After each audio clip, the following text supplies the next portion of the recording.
You're probably wondering why you found yourself in our trash can. Well, that is because you are a flavorless Swiss Miss packet of hot cocoa. And even with your mini marshmallows, it's still not enough.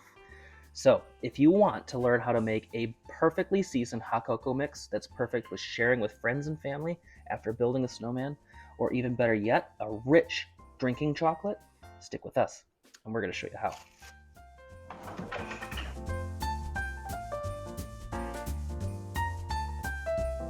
So many of us have either seen these Swiss Miss packets or grew up drinking this on really cold, snowy days after being out sledding, building snowmen, maybe drinking it on an actual snow day away from school, kind of like what you had a couple of days ago, right? Yep. But this has a ton of extra stuff in it that we just don't want today. We figured that we deserved something better, so the kids are going to help me show you how to make a hot cocoa powder that's going to taste way better than Swiss Miss, that's going to deliver every time you make it, and it will be great to either enjoy together around the Christmas tree or to give away to your friends so they can do the same.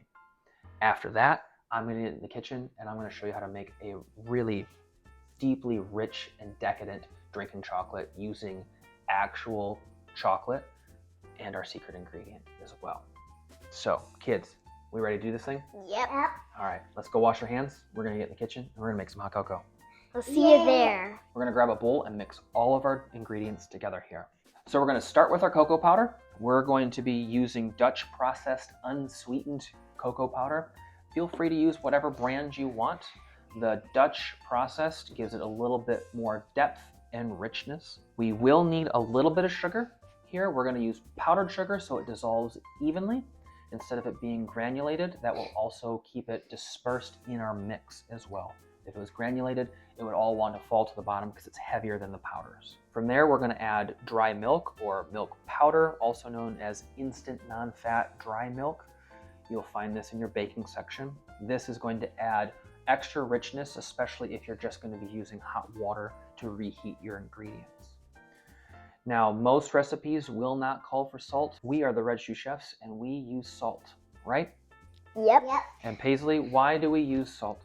To balance the sweetness. Exactly. To balance the sweetness, it also will help us bring out the cocoa flavors, the rich chocolatey flavors inside of our drink once we get it all mixed together. To add a little bit of extra chocolate that Swiss Miss is missing, we're actually going to use a couple of chocolate chips here. And then finally, our secret ingredient. It is instant espresso powder. Now, I know what you're saying. I'm asking for hot cocoa, not hot coffee. However, espresso powder or coffee will almost always enhance chocolate flavors. So now that we've got all of our ingredients in, we're gonna mix them together. I know that those chocolate chips are gonna wanna kind of sink to the bottom. We're gonna do what we can to keep them evenly mixed in. From here, you can go ahead and pour this into a ball jar or a sealable container, airtight, and it will keep basically forever. There's no moisture in here that's going to cause any problems. You can keep it in your pantry ready for whenever you want a cup of hot cocoa, or you can stick it in someone's stocking or give it away as a gift. We need to get our mugs ready, correct? Yep, correct. So, one last Christmas gift on Christmas, right? Yep. Kiddos? Whoa, thanks, Dad. Paisley? Xander? So, Mom. Merry Christmas, guys.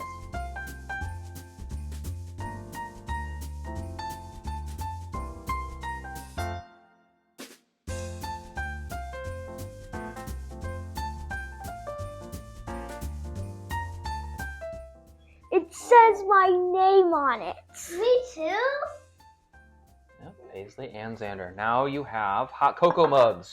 And it has my favorite creature on it. We're going to go Dinosaur. mix up those hot cocos and we're going to garnish them up. For our Red Shoe Chef Better Than Swiss Miss powder, we're going to heat up our milk on the stove. Now you can use water if you want because our powder mix already has that milk powder in it, but we're going to go just a little bit richer. I grew up having milk heated up for mine. You can choose to heat up a mug in a microwave if you have one at home. We're going to go on the stove just so you can see this all happen together. Now, we're going to go with 2 cups because each of the kids needs a hot cocoa.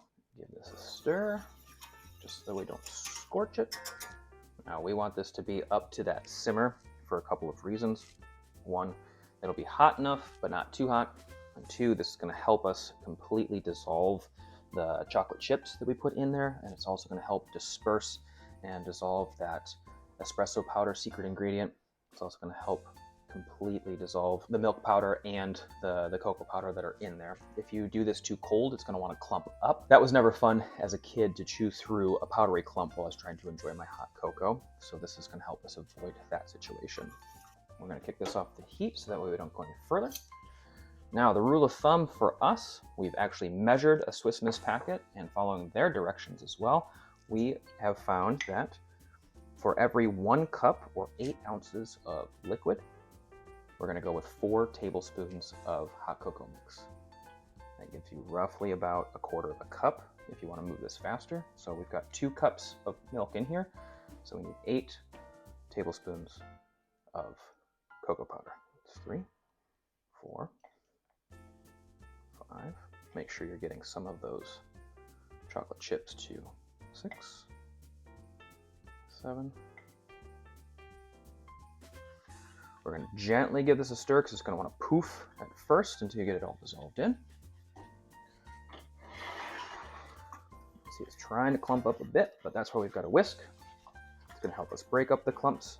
You're going to start to feel some of those chocolate chips that you've got in there stick as they start to melt. So you want to stir constantly, gently, but controlled. This is a very hot liquid now. Even though it's not technically boiling, that will still burn you, especially if you're not used to being around hot things like this in the kitchen. There's got the chocolate in there too. It'll want to stick. It's not what we want. See a couple of those chocolate chips still kind of floating around in there. A couple of those pieces of dried espresso powder in there as well. So we're going to stir for 30, 45 seconds, up to a minute, depending upon how many chocolate chips you got in your mix. And that right there is a hot chocolate mix that'll make you want to throw away every single Swiss Miss packet that you have in your house.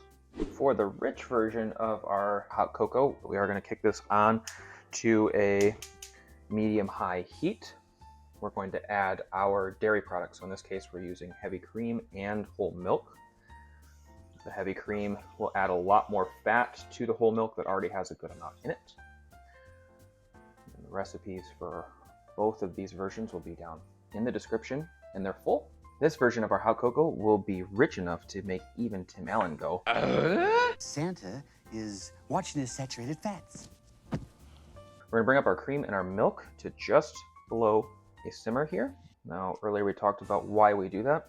It should take just a couple of minutes. We're gonna stir a little bit here and there just to keep it from burning to the sides. We're gonna use a bit of Christmas magic, and we're gonna have our cream simmered in no time flat. If you are one of our sous chefs, you'll already know what temperature water or liquid comes to a simmer at. But if you're new with us, we're gonna show you here. We're gonna sit right between about 185 and 205, so we're right there. We're gonna kick this off the heat. We don't wanna cook it any further. We're going to add our sweetener. In this case, we're going to use some brown sugar because it's got a little bit more richness to it. We're going to add our dry ingredients. So we're going to add some nutmeg and cinnamon because that is an ode to what drinking chocolate used to be, but it's also a very classic holiday flavor. We're also adding our secret ingredient, and that is our espresso powder. So immediately you can smell it. It smells like the holidays because that warmth from the cream and the milk brought out that smell of that cinnamon and the nutmeg. We're going to stir this around here a little bit to help dissolve the sugar itself so it doesn't have a gritty mouthfeel, and it's also going to help us dissolve that instant espresso powder. You can already smell this. It's probably good enough to drink right now, but we're going to take it a step further so we can make this drinking chocolate. Once you feel that all that sugar is dissolved, then we're going to add our chocolate. Now, we are using a 50% dark chocolate. We prefer this because it does not have that sweetness like milk chocolate will. We're also using an unsweetened version so we can have all the control with our brown sugar. Go ahead and feel free to use whatever variety you want, whether you've shaved it off of a block, if you use super extra dark, special type chocolate, organic, fair trade, or if you're just using Hershey's milk chocolate, you're going to just change the sweetness just a little bit based on what you need for it. You're going to see as we add half a cup at a time, this is giving the chocolate time to incorporate, gives us a chance to get everything off the bottom so it doesn't stick. And this will also help us so that way we evenly melt the chocolate still giving everything time to kind of marry here. So that's 1 cup there. Now the cool thing with this recipe too, because we're adding this in half a cup at a time, you get to choose how rich you want it.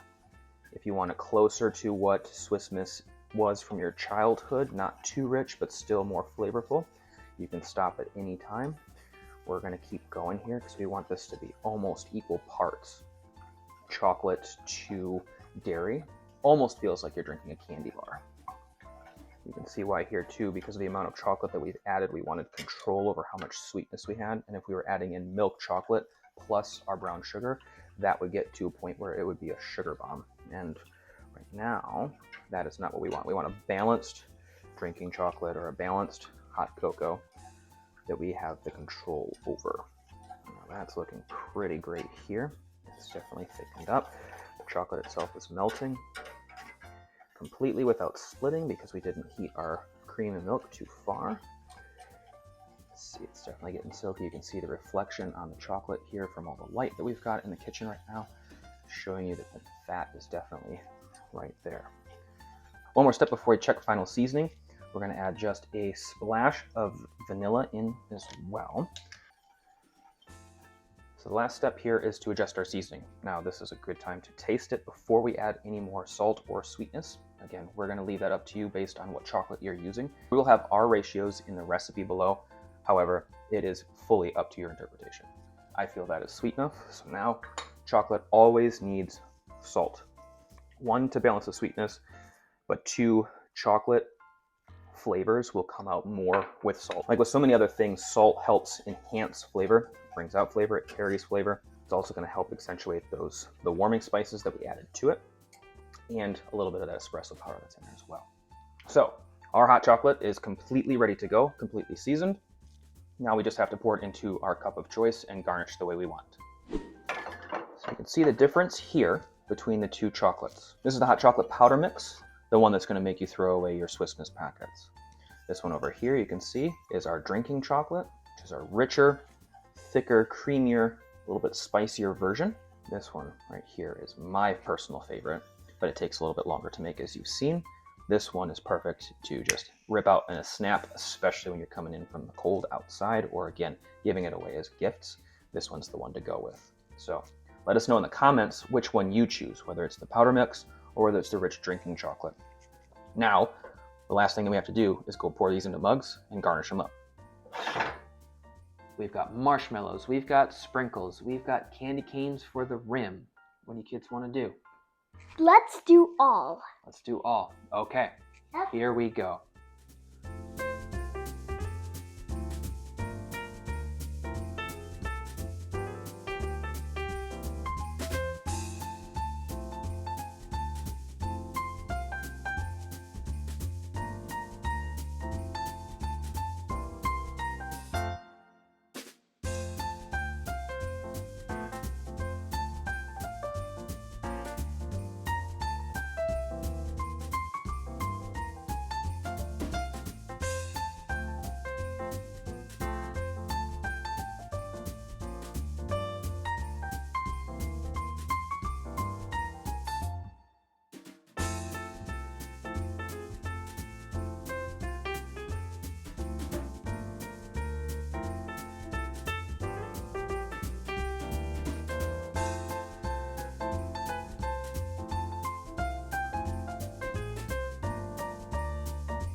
No hard feelings, Swiss Miss, but now that we've got our Red Shoe Chef recipes for hot cocoa, we don't need you anymore.